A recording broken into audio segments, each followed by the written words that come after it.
ini kami daripada TV8 SKS1 akan buat terjahan mengejut di rumah seorang usahawan muda yang berjaya dalam industri F&B, iaitu Tan Sri Mohamad Sheikh Mokhtar, untuk mengetahui cara penjimatan air di kawasan laman beliau.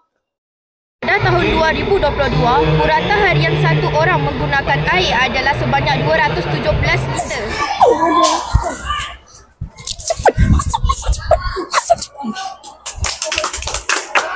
Asal kau tak masuk?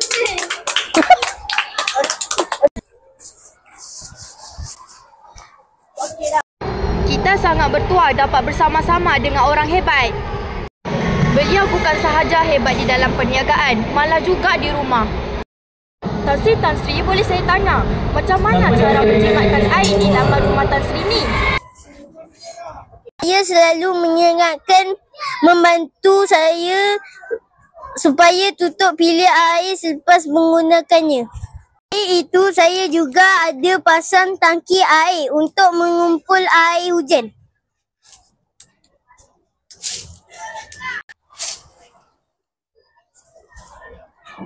Dah.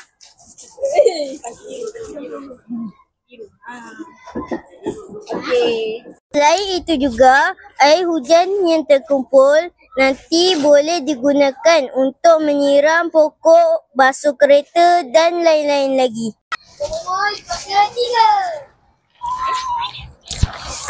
Wah, bagusnya Tan Sri. Banyak manfaat yang kita boleh dapat. Terima kasih Tan Sri kerana berkongsi cerita hari ini. Okey, sama-sama.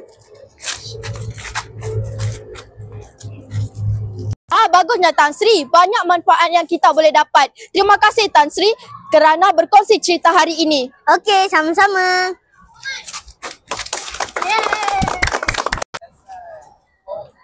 Anda semua terbaik.